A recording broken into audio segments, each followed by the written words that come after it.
दोस्तों welcome to my YouTube channel. आज हम लोग पढ़ेंगे चैप्टर 2 क्लास 8 का, जो कि है सूक्ष्म जीव, मित्र या शत्रु। इस चैप्टर से रिलेटेड जो भी क्वेश्चंस आंसर हैं हम लोग वो इस चैप्टर में डिस्कस करेंगे। इससे पिछली क्लास में हमने डिस्कस किया था इस चैप्टर के नोट्स के बारे में। इस चैप्टर में क्या कहा जा रहा है, सूक्ष्म जीव क्या होता है, कितने तरह का होता है, इसके क्या उपयोग होते हैं, ये मित्रवत कैसे होता है सूक्ष्म जीव, और साथ ही साथ ये शत्रु कैसे होते हैं हमारे लिए, इनका क्या इम्पैक्ट पड़ता है हमारे बॉडी पे और एनिमल्स पे, हमने हमारे एनवायरनमेंट में। हमने यही सारी चीज़ों के बारे में पिछली वीडियो में डिस्कस किया था।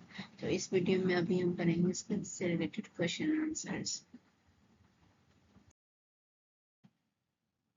तो हमारा पहला क्वेश्चन, सूक्ष्म जीव क्या है। तो सूक्ष्म जीव ऐसे जीव होते हैं जिन्हें नंगी आंखों से नहीं देखा जा सकता। इन्हें देखने के लिए सूक्ष्मदर्शी की आवश्यकता होती है। तो हमने इसके बारे में पहले ही डिस्कस किया था कि सूक्ष्म जीव क्या होता है। तो ऐसे जीव होते हैं जिनको आंखों से, नंगी आंखों कहने का मतलब नॉर्मल आंखों से हम नहीं देख सकते। इसको देखने के लिए किस चीज की आवश्यकता होती है, माइक्रोस्कोप की, या फिर हिंदी में से कहते हैं सूक्ष्मदर्शी की आवश्यकता होती है। वो हमने सीआईडी में देखा है ना। सीआईडी में जैसे डॉक्टर फॉरेंसिक लैब में हमने देखा होगा, कोई टेस्ट की जाती है स्लाइड पे रख के। किस पे टेस्ट की जाती थी, वो माइक्रोस्कोप में होती है। वही वाला माइक्रोस्कोप है, ठीक है दोस्तों। अब हमारा दूसरा सवाल है कि सूक्ष्म जीवों के चार मुख्य प्रकार कौन कौन से हैं। तो यहाँ इसको दूसरी तरीके से भी लिख सकते हैं कि सूक्ष्म जीव कितने प्रकार के होते हैं, ये भी क्वेश्चन हो सकता है, ठीक है। तो हम बताएंगे कि सूक्ष्म जीव चार प्रकार के होते हैं, बैक्टीरिया, कवक, या कवक जिसको फंगस भी कहते हैं, साथ ही साथ प्रोटोजोआ और वायरस, ठीक है। बैक्टीरिया, कवक या फिर फंगस एक हो गया, प्रोटोजोआ और वायरस, चार तरह के सूक्ष्म जीव पाए जाते हैं हमारे वातावरण में। अब आते हैं तीसरे सवाल की तरफ, दही बनाने में कौन सा सूक्ष्म जीव प्रयोग किया जाता है। सबसे इम्पोर्टेंट क्वेश्चन कि दही बनाने में कौन सा सूक्ष्म जीव का प्रयोग होता है। तो जैसे कि हम थोड़ा सा दूध रखते हैं हम, तो दही कैसे बनता है, दूध से बनता है। दूध में एक बैक्टीरिया आता है, कौन सा, हमने क्या देखा हमारी मम्मियों को करते हुए, थोड़ा सा दही लिया और दूध में मिक्स कर दिया, उसको कुछ घंटों के लिए छोड़ दिया, वो क्या बन गया, हमारा दही में बदल जाता है। तो क्या होता है एक्चुअली, जो दही डालती है मम्मा उसमें क्या होता है, तो वो एक लैक्टोबैसिलस बैक्टीरिया होता है, ये गुड बैक्टीरिया होता है, ठीक है दोस्तों। इसको अच्छे से याद रखिएगा कि ये गुड बैक्टीरिया होता है, और नाम क्या है इसका, लैक्टोबैसिलस, क्या है, लैक्टोबैसिलस। तो लैक्टोबैसिलस क्या होता है, ये इसको जब हम दूध में मिलाते हैं तो ये कैसे कैसे दही बन जाता है। तो जो भी हमारा ये प्रतिदिन हम दूध रखे, इसमें जो भी क्या करते हैं, एक थोड़ा सा हमने क्या किया, एक स्पून में मतलब इतना दही लिया और इस दही को इसमें डालेंगे तो क्या होगा, ये इसमें क्या करेगा, ग्रो करने लगेगा, ठीक है। क्या करेगा, ग्रो करेगा। ग्रो करेगा तो क्या होगा, ये बढ़ जाएगा, बढ़ने से क्या होगा, जो दूध होगा वो क्या हो जाएगा, हमारा दही में बदल जाएगा, दूध जो होगा वो दही में बदल जाएगा। तो किस बैक्टीरिया की वजह से होता है, लैक्टोबैसिलस बैक्टीरिया की वजह से, ठीक है। अब आते हैं चौथा क्वेश्चन की तरफ, ये है एंटीबायोटिक क्या होता है, ठीक है। सवाल क्या है हमारा, एंटीबायोटिक क्या होता है। तो एंटीबायोटिक एक दवा होती है, एक दवा है जो बैक्टीरिया जनित रोगों को इलाज करने के लिए प्रयोग की जाती है, ठीक है दोस्तों। क्या है, एंटीबायोटिक एक दवा है जो बैक्टीरिया जनित रोगों को, एंटीबायोटिक से क्या होता है, बैक्टीरियल जो भी डिजीज होते हैं उसको ठीक किया जाता है। बैक्टीरिया के कारण जो भी रोग होता है उसको क्या किया जाता है, ठीक किया जाता है, किसकी मदद से, तो एंटीबायोटिक की मदद से। एंटीबायोटिक क्या होता है, एक मेडिसिन होते हैं, ठीक है, एंटीबायोटिक मेडिसिन होते हैं। यहाँ देखिए पेनिसिलिन पहला एंटीबायोटिक था, जिसे पेनिसिलियम नामक फंगस से बनाया गया था। किस चीज से बनाया गया था, तो पहला पेनिसिलिन जो है वो एंटीबायोटिक है, पहला एंटीबायोटिक का अगर यहाँ सवाल आ सकता है कि पहला एंटीबायोटिक क्या है, तो हम लिखेंगे पेनिसिलिन एंटीबायोटिक पहला एंटीबायोटिक है, ठीक है। तो कैसे बना, तो पेनिसिलिन नाम के फंगस से बना, किस चीज से बना, पेनिसिलियम नाम के फंगस से बना। ये नाम हम लोग को याद रखने की जरूरत है। पेनिसिलियम नाम के फंगस से क्या बना? पेनिसिलिन नामक एंटीबायोटिक बना। ठीक है, अब आते हैं जो 5वें क्वेश्चन पे। खाद्य पदार्थों को संरक्षित रखने के लिए कौन कौन से तरीके अपनाए जाते हैं?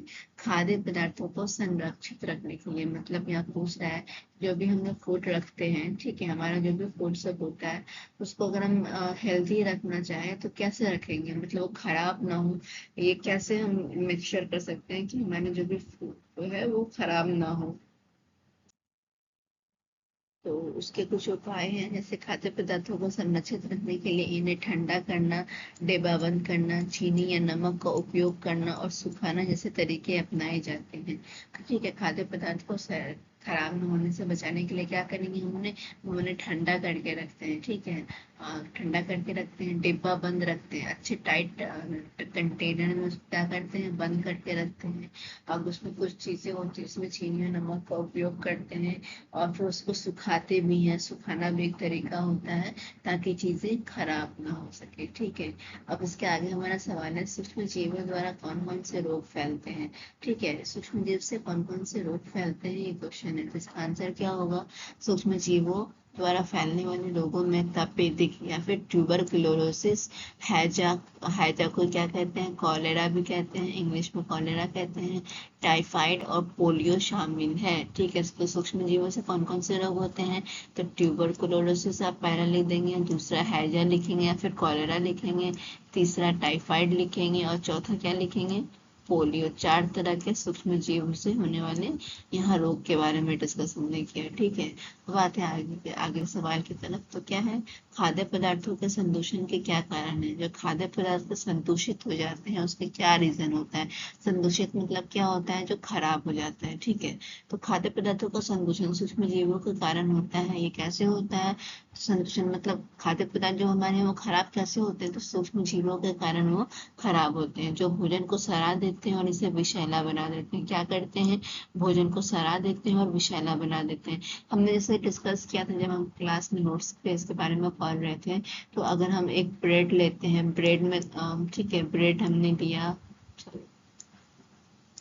एक हमने ब्रेड लिया, उसको कुछ टाइम के लिए छोड़ दिया, ब्रेड हो चाहे रोटी हो या कोई भी कुछ खाने की चीजें है, उसको अगर हल्का नमी मिला हुआ और हमने उसे 1-2 दिन के लिए छोड़ दिया तो क्या होगा, उसमें से उसमें व्हाइट व्हाइट कलर के फंगस जमा हो जाएंगे ऊपर से। ठीक है, व्हाइट ग्रीन ब्लैक कलर के फंगस आ जाएंगे, बैक्टीरिया आ जाएगा, वो सब क्या होते हैं, सूक्ष्म जीव होते हैं, उसमें सूक्ष्म जीव आ जाते हैं, वो क्या करते हैं, भोजन को खराब कर देते हैं। जब वो खराब हो जाता है तभी ऐसे सूक्ष्म जीव वहां पे ग्रो करने लगते हैं। ठीक है, और उसमें से क्या आएगा, वो स्मेल करने लगता है। ठीक है, तो ये चीज ध्यान रखिएगा। बात है आगे, अगला सवाल है हमारा, एंटीबायोटिक प्रतिरोध क्या होता है? एंटीबायोटिक प्रतिरोध तब होता है जब बैक्टीरिया समय के साथ एंटीबायोटिक दवाओं के प्रति प्रतिरोधक क्षमता विकसित कर लेते हैं, जिससे इन दवाओं का प्रभाव कम हो जाता है या समाप्त हो जाता है। ठीक है, क्या है, एंटीबायोटिक प्रतिरोध तब होता है जब बैक्टीरिया समय के साथ एंटीबायोटिक दवाओं के प्रति प्रतिरोधक क्षमता विकसित कर लेते हैं। जब हमने क्लास में हम इसका डिस्कशन कर रहे थे हमारा, तो मैंने उसमें बताया था कि जो भी एंटीबायोटिक मेडिसिन होती है ना, उसको ज्यादा नहीं लेना चाहिए, या फिर जो हम ले रहे हैं वो एज जैसे डॉक्टर ने प्रिस्क्राइब किया है उसको उसी हिसाब से लेना चाहिए। क्या होता है, मान लीजिए कोई सूक्ष्म जीव है, कोई एंटीबायोटिक मेडिसिन जब हम लेते हैं तो क्या होता है, जो भी हमारा रोग कारक होता है, क्या होता है, रोग का जो कारक होता है उसको वो एंटीबायोटिक मेडिसिन से वो वीक होने लगता है। मान लीजिए ये रोग का जो कारक है 10 दिनों में 10 दिन अगर हम इसकी मेडिसिन खाएंगे तो वीक होगा और ये खत्म हो जाएगा। ठीक है, ऐसा हम मान लेते हैं।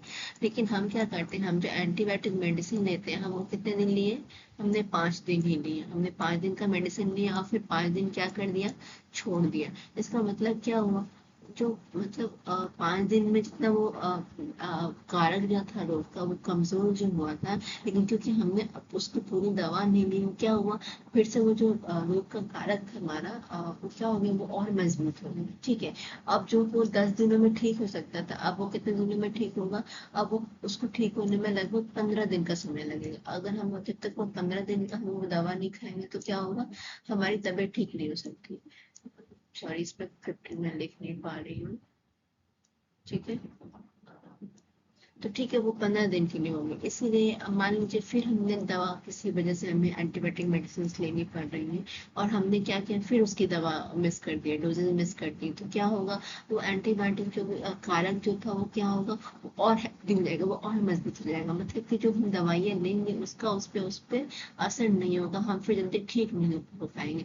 पर ऐसा होता है, एक टाइम ऐसा है कि क्या होगा, हमारे ऊपर कोई भी मेडिसिन काम नहीं करेगी, चाहे हमें कोई भी डिजीज हो जाए, हम कोई भी मेडिसिन लेंगे, क्या करेगा, हमारा बॉडी रिएक्ट नहीं करेगा पॉजिटिव मैनर में, या फिर कह सकते हैं बीमारी को खत्म करने के लिए। इसीलिए क्या जरूरी है, ज्यादा मेडिसिन नहीं लेनी चाहिए, स्पेशली एंटीबायोटिक मेडिसिन तो बिल्कुल भी नहीं लेनी चाहिए। अगर हम ले रहे हैं तो कैसे लेना चाहिए, हमें डॉक्टर के प्रिस्क्रिप्शन के हिसाब से हमें उसको सही डोज में उसका इस्तेमाल करना चाहिए। अब आते हैं आगे, सूक्ष्म जीवों का उपयोग शराब उत्पादन में कैसे किया जाता है। अब देखिए सवाल देखिए, जो शराब बनती है उसमें सूक्ष्म जीव का उपयोग कैसे होता है। ठीक है, तो आंसर देखिए, शराब उत्पादन में ईस्ट नामक फंगस का उपयोग किया जाता है, जो शर्करा को अल्कोहल और कार्बन डाइऑक्साइड में परिवर्तित कर देता है। क्या है यहाँ पर, शराब उत्पादन में किसका होता है, ईस्ट नाम का एक फंगस होता है। फंगस कौन सा, ईस्ट, इसको यूज किया जाता है। ये क्या करता है, ईस्ट जब हम शराब के लिए बनाते क्या करते हैं, ये शर्करा होता है उसको अल्कोहल में बदल देता है और कार्बन डाइऑक्साइड में, शर्करा में जो शर्करा को अल्कोहल और कार्बन डाइऑक्साइड में परिवर्तित कर देता है। जो भी शर्करा, जो भी शुगरी चीज होती है उसको क्या करता है, पहला तो अल्कोहल में बदल देता है और दूसरा क्या करता है, कार्बन डाइऑक्साइड में उसको बदल देता है। इस प्रक्रिया को क्या कहते हैं, इस प्रक्रिया को किण्वन कहते हैं, ये नाम याद रखिएगा, इस प्रक्रिया को किण्वन कहते हैं। आपका ये भी सवाल आ सकता है कि किण्वन किससे कहते हैं। ठीक है, किण्वन प्रक्रिया क्या है, उसके परिभाषा दीजिए, फिर किण्वन की परिभाषा दीजिए। तो आपको ये ध्यान में रखिएगा कि यहाँ कैसे हम इसको आंसर कर सकते हैं। ठीक है, दोनों आंसर अच्छे से नाम आपको याद होनी चाहिए, किण्वन प्रोसेस क्या है, ये नाम आपको अच्छे से याद रहना चाहिए। ठीक है दोस्तों, यहाँ या फिर आप लोग इस सवाल के बदले स्लैश करके लिख सकते हैं किण्वन प्रोसेस क्या होता है। ठीक है, अब आगे देखते हैं, खाद्य पदार्थों में उपयोग किए जाने वाले संरक्षक क्या है। खाद्य पदार्थ में जो भी संरक्षक हम यूज करते हैं वो क्या क्या है, जैसे कि कोई भी खाद्य पदार्थ खराब ना हो, वो खराब ना हो उसके लिए क्या करते हैं, उसमें कुछ प्रिजर्वेटिव्स डालते हैं, उसमें क्या डालते हैं, संरक्षक डालते हैं। तो वही बात बता रहे हैं, क्वेश्चन पूछ रहे हैं कौन कौन से संरक्षक है जिनका हम इस्तेमाल करते हैं। ठीक है, हमें उन्हीं के नाम बताने। तो संरक्षित ऐसे रासायनिक पदार्थ होते हैं जो खाद्य पदार्थों में सूक्ष्म जीवों की वृद्धि को रोकते हैं। उदाहरण के लिए सोडियम बेंजोएट, नाइट्राइट्स और शर्करा या नमक का उपयोग किया जाता है। कौन कौन से संरक्षक होते हैं, पहला होता है सोडियम बेंजोएट, नाइट्राइट्स और शर्करा या फिर नमक का उपयोग किया जाता है। इन सारी ये चीजें क्या होती हैं, ये सारी चीजें प्रिजर्वेटिव्स होती हैं। देखते हैं मम्मी लोग कभी अचार बनाएंगी या चटनी बनाएंगी, चटनी बेसिकली जब चटनी बनाती हैं तो उसमें क्या करते हैं, उसमें कुछ तेल डालते हैं, कुछ खट्टा डालते हैं। ठीक है, तो खट्टाई जो होती है वो क्या होता है, वो प्रिजर्वेटिव्स होता है ताकि चीजें खराब ना हो। जो ऑयल होता है, ऑयल क्या होता है, प्रिजर्वेटिव होता है ताकि चटनी खराब ना हो, इसीलिए ऑयल डालते हैं। तो आपको इसमें यहाँ पे ऐड भी कर सकते हैं। ठीक है, इसके बाद आपको ऐड भी कर सकते हैं। अब आते हैं अगले सवाल पे, दूध को संरक्षित रखने के लिए कौन सी प्रक्रिया का उपयोग किया जाता है। दूध को अगर संरक्षित रखना है तो क्या किया जाता है, इसका कौन सी प्रक्रिया का उपयोग होता है। तो देखिए, दूध को सुरक्षित रखने के लिए पाश्चुरीकरण क्या है, पाश्चुरीकरण प्रक्रिया का उपयोग किया जाता है, जिसमें दूध को एक निश्चित तापमान पर गर्म किया जाता है और फिर तुरंत ठंडा किया जाता है ताकि हानिकारक सूक्ष्मजीव नष्ट हो जाए। ठीक है, जो हम लोग बाहर से दूध की पैकेट लेते हैं, सुधा की, मदर डेयरी की, अमूल की, या फिर और भी जो आपके लोकल जो भी वहाँ ब्रांड्स आपके आसपास मिलते हैं दूध के। ठीक है, तो वो जो दूध होते हैं वो कैसे होता है, फटता नहीं है, ऐसे क्यों नहीं फटता है वो दूध। ठीक है, या फिर आपको देखिएगा उस दूध के पैकेट के ऊपर लिखा रहता है पास्चराइज मिल्क।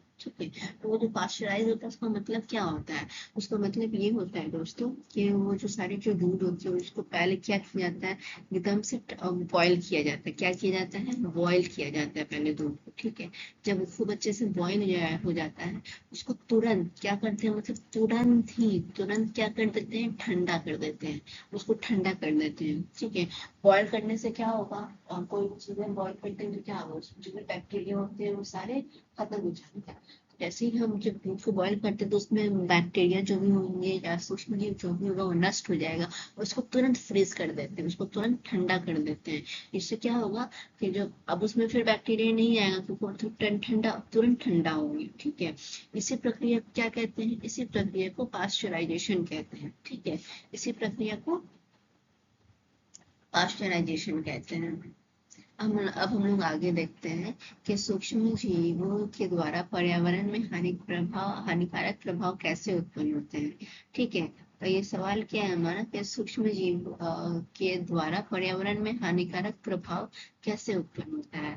तो इसका आंसर क्या है? कुछ सूक्ष्म जीव जल और मृदा प्रदूषण का कारण बनते हैं। क्या होता है, कुछ सूक्ष्म जीव क्या करते हैं, जल पॉल्यूशन करते हैं और मृदा पॉल्यूशन करते हैं। उदाहरण के लिए नाइट्रोजन चक्र में रुकावट डालने वाले सूक्ष्म जीव मिट्टी की गुणवत्ता को नुकसान पहुंचा सकते हैं। नाइट्रोजन चक्र में क्या होता है, रुकावट डालने वाले सूक्ष्म जीव क्या करते हैं, वो मिट्टी की गुणवत्ता को नुकसान पहुंचाते हैं। इसीलिए ये क्या होते हैं, हमारे लिए हानिकारक सूक्ष्म जीव होते हैं, ठीक है। दूषित पानी पीने से कौन कौन से रोग हो सकते हैं? और दूषित पानी पी रहे हैं या फिर गंदा पानी पी रहे हैं तो कौन कौन से रोग हमें हो सकते हैं? हैजा हो सकता है, टाइफाइड हो सकता है, पेचिस हो सकता है, इसको डाइसेंट्री कहते हैं, और हेपेटाइटिस जैसे रोग हो सकते हैं दूषित पानी पीने से। इसलिए दोस्तों जरूरी है कि हम शुद्ध पानी पिए। शुद्ध पानी पीना जरूरी है, या फिर हम बॉयल करके जो पानी पीते हैं वो क्या होगा, वो बहुत ही अच्छा होगा। आगे क्वेश्चन है, नाइट्रोजन चक्र में सूक्ष्म जीवों की क्या भूमिका होती है? नाइट्रोजन चक्र में सूक्ष्म जीवों की महत्वपूर्ण भूमिका होती है। वे नाइट्रोजन को नाइट्रेट्स और नाइट्राइट्स में परिवर्तित करके पौधों के लिए उपयोगी बनाते हैं और मृत जीवों के अपघटन से नाइट्रोजन को फिर से वातावरण में मुक्त करते हैं। क्या होता है, जो पौधे हमारे होते हैं वो नाइट्रोजन को एज इट इज, मतलब नाइट्रोजन के फॉर्म में ही नहीं ले सकते, ठीक है। नाइट्रोजन के फॉर्म में उसका यूज नहीं कर सकते हैं पौधे। इसीलिए क्या होता है, पहले वो नाइट्रोजन जो होता है वो अपने उसके कंपाउंड में चेंज होता है, अपने यौगिक में चेंज होता है। जैसे कि नाइट्रेट्स और नाइट्राइट्स, ठीक है, उसके दो यौगिक होते हैं। नाइट्रोजन के दो यौगिक है, नाइट्रेट्स और नाइट्राइट्स, ठीक है। ये देखिए, नंबर वन नाइट्रेट्स, दूसरा है नाइट्राइट्स, ठीक है। इसमें यौगिक में चेंज होते हैं और फिर ये पौधों के लिए उपयोगी बनते हैं। अब क्या होता है, जब मृत जीव क्या मतलब हो गया, जो नाइट्राइट्स और नाइट्रेट्स में जब परिवर्तन हो जाता है तो पौधे क्या करते हैं, अपने में वो ले लेते हैं, ठीक है। पौधे अपने उसका इस्तेमाल करके अपने लिए फोटोसिंथेसिस प्रोसेस के थ्रू खाना बना लेते हैं। और फिर क्या करते हैं, कार्बन डाइऑक्साइड रिलीज कर ऑक्सीजन रिलीज करते हैं, कार्बन डाइऑक्साइड और ऑक्सीजन रिलीज करते हैं, तो फिर हम वो ह्यूमंस ले लेते हैं। या फिर जो भी फूड होता है, फल होता है, वो क्या होता है उस प्लांट में अगर लगता है तो फिर क्या करते हैं, हम ह्यूमंस जो होते हैं उस पर खा लेते हैं। तो क्या होता है, इससे हमारे बॉडी में नाइट्रोजन आ जाता है। किस फॉर्म में? नाइट्राइट्स और नाइट्रेट के फॉर्म में हम उसको यूज कर पाते हैं, क्योंकि जो पौधे होते हैं वो उसको नाइट्राइट और नाइट्रेट के फॉर्म में ही इनहेल करते हैं या फिर खुद वो ग्रहण करते हैं इसी फॉर्म में। इसीलिए वो हमारे अंदर भी कैसे फॉर्म में आते हैं, नाइट्रेट्स और नाइट्राइट्स के फॉर्म में, जो कि फल फ्रूट या वेजिटेबल्स में रहता है, ठीक है। और फिर जब मृत जीवों का अपघटन होता है, फिर जब हमारा मृत होता है, हमारी डेड बॉडी जो होती है वो जमीन में दफनाई जाती है, और ठीक है, तो मिट्टी में क्या हो गया ना, मिट्टी में सूक्ष्म जीव होता है, वो हमारे फिर सड़ता गलता वो प्रोसेस चलता रहता है। फिर क्या होगा, उसमें जो हमारे बॉडी में नाइट्रोजन की जो कंपाउंड थे, नाइट्रेट और नाइट्रेट, फिर से मिट्टी में मिल जाते हैं, ठीक है। वो फिर से हमारे वातावरण में नाइट्रोजन के फॉर्म में ही वापस आ जाते हैं। अब आते हैं हमारा अगला सवाल की तरफ। हमारा अगला सवाल है खाद्य पदार्थों का संरक्षण कैसे किया जाता है। ठीक है, तो खाद्य पदार्थों को सूक्ष्म जीवों से बचाने के लिए विभिन्न संरक्षण विधियों का उपयोग किया जाता है। जैसे कि क्या होता है, पहले सुखाना, डिब्बा बंदी, केनिंग करते हैं, नमकीन बनाना, सॉल्टिंग करते हैं, चीनी मिलाना, शुगरिंग करते हैं, या फिर फ्रीजिंग, उसको फ्रीज में रखते हैं, अधिक ठंडे तापमान पे रखते हैं ताकि चीजें खराब ना हो। उच्च मात्रा में चीनी डालते हैं, नमक मिलाकर उच्च तापमान पर पका कर सील करके पहले उसको खूब अच्छे ऊंचे तापमान में हाई टेम्परेचर पे कुक करते हैं, फिर उसको सील कर देते हैं ताकि चीजें खराब ना हो। ये कुछ प्रोसेस किस चीज के हैं, प्रिजर्वेशन के, ये कुछ फूड प्रिजर्वेशन के प्रोसेस हैं। तो आपको ये सारे नाम अच्छे से याद रखने हैं। ठीक है, अब आते हैं तो अगले सवाल की तरफ। दूध को पाश्चुरीकृत क्यों किया जाता है। दूध को पाश्चुरीकृत किया जाता है ताकि उसमें मौजूद हानिकारक सूक्ष्म जीव नष्ट हो जाए, जिससे दूध का सेवन सुरक्षित हो सके। इस प्रक्रिया में दूध को 70 डिग्री सेल्सियस तापमान पर 15 से 30 सेकंड के लिए गर्म किया जाता है और फिर तेजी से ठंडा कर दिया जाता है। इसी प्रोसेस को क्या कहते हैं,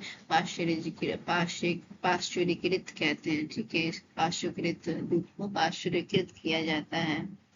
अब आते हैं अगला सवाल की तरफ। सूक्ष्मजीव किस प्रकार के जैविक उर्वरक के रूप में उपयोग किए जाते हैं। ठीक है, सूक्ष्मजीव हम जो यूज करते हैं कौन से बायो फर्टिलाइजर्स होते हैं, जिसके तौर पे हम सूक्ष्मजीवों का उपयोग करते हैं। देखिए, कुछ सूक्ष्मजीव जैसे कि राइजोबियम बैक्टीरिया मिट्टी में नाइट्रोजन का स्थिरीकरण करते हैं, जिससे मिट्टी की उर्वरता बढ़ती है और फसलों की वृद्धि में सहायता मिलती है। ठीक है, क्या होता है, फसलों की वृद्धि में सहायता मिलती है। ये जैविक उर्वरक के रूप में कार्य करते हैं। ठीक है, यहाँ सवाल है कि ऐसे कौन से सूक्ष्म जीव हैं जो कि फर्टिलाइजर का काम करते हैं, मतलब मिट्टी की गुणवत्ता को बढ़ाने का काम करते हैं। तो पहला एक ही बैक्टीरिया है, राइजोबियम बैक्टीरिया। यही बैक्टीरिया क्या करता है, बहुत ही हेल्पफुल होता है, नाइट्रोजन साइकिल में भी हेल्पफुल होता है। इससे क्या होता है, मिट्टी की उर्वरता भी बढ़ती है, फसलों की वृद्धि होती है। ठीक है दोस्तों, अब आते हैं हमारा अगला सवाल पे, जो कि है कौन सा सूक्ष्मजीव दही बनाने में सहायक होता है और कैसे। हमने ये तो हम पहले भी डिस्कस किया है दोस्तों, कौन सा है, लैक्टोबैसिलस सूक्ष्मजीव नाम का बैक्टीरिया है, सूक्ष्म जीव है जो कि दही बनाने में सहायक होता है। ये दूध में मौजूद लैक्टोज को लैक्टिक एसिड में परिवर्तित करता है, जिससे दूध जमकर दही बन जाती है। ये क्या करता है, दूध में क्या प्रेजेंट होता है, लैक्टोज प्रेजेंट होता है, उसको ये क्या कर देते हैं, लैक्टिक एसिड में चेंज कर देता है, जिससे क्या होता है, दूध जम जाता है और वो दही बन जाता है। अगर कौन कौन से सूक्ष्मजीव बीमारियों का कारण बनते हैं। ठीक है, अब सूक्ष्मजीव के नाम बताना जिनसे बीमारियां होती है। तो पहला है बैक्टीरिया, जैसे कि सैल्मोनेला टाइफाइड का कारण बनता है। सैल्मोनेला बैक्टीरिया जिससे क्या होता है, टाइफाइड डिजीज होता है। क्या होता है, टाइफाइड डिजीज होता है सैल्मोनेला से। और सैल्मोनेला क्या है, तो बैक्टीरिया है। और वायरस, ऐसे कुछ वायरस भी है, जैसे इन्फ्लुएंजा वायरस है जो कि फ्लू का कारण बनता है। इन्फ्लुएंजा क्या है, इन्फ्लुएंजा वायरस है जिससे फ्लू होता है हमें। फिर उसके बाद से क्या है, प्रोटोजोआ, ये क्या है, प्लाज्मोडियम मलेरिया का कारण बनता है। ठीक है, कवक क्या है, टाइकोफाइटोन होता है, इसमें त्वचा संक्रमण का कारण बनता है। मतलब ये त्वचा संक्रमण क्या होता है, स्किन डिजीज होता है। स्किन डिजीज किसके थ्रू होता है, तो हम कह सकते हैं कि ये कवक के कारण होता है। ठीक है, स्किन डिजीज होता है, ये नाम अच्छे से याद रखिएगा। ये सारे नाम आपको याद रखना बहुत जरूरी है। ठीक है, अब आते हैं अगला क्वेश्चन की तरफ। कौन से सूक्ष्म जीव औद्योगिक उत्पादों के निर्माण में उपयोग किए जाते हैं। ठीक है, तो सूक्ष्म जीव विभिन्न औद्योगिक उत्पादों के निर्माण में उपयोग किए जाते हैं, जैसे कि ईस्ट का उपयोग शराब और बेकरी के उत्पादन में होता है। एस्परजिलस का फंगस का उपयोग साइट्रिक एसिड के रूप में होता है। एसिटोबैक्टर बैक्टीरिया का उपयोग सिरका बनाने में होता है। ठीक है, ये कुछ नाम है आपको, औद्योगिक निर्माण में इन सूक्ष्म जीवों का उपयोग होता है। तो ये सारे नाम आपको अच्छे से याद होने चाहिए। अब आते हैं अगला सवाल, पाश्चुरीकरण प्रक्रिया के आविष्कारक कौन थे और इसका क्या महत्व है। ठीक है, तो पाश्चुरीकरण प्रक्रिया का आविष्कार लुई पास्चर ने किया था। इन्हीं के नाम पर इस प्रोसेस का नाम पाश्चुरीकरण रखाया गया है। इसका महत्व यह है कि यह खाद्य पदार्थों में उपस्थित सूक्ष्म जीवों को नष्ट करके उन्हें सुरक्षित बनाता है। विशेष रूप से दूध और फलों के रस जैसे तरल पदार्थों को ये क्या करता है, सुरक्षित रखता है। ठीक है दोस्तों, तो ये अच्छे से याद रखिएगा आप लोग। और इसी के साथ हमारा माइक्रो ऑर्गेनिज्म स्टार्टर का क्वेश्चन आंसर भी खत्म होता है। आपसे रिक्वेस्ट है कि आप मेरे इस चैनल को सब्सक्राइब कर दें, लाइक करें और शेयर भी करें। Thank you.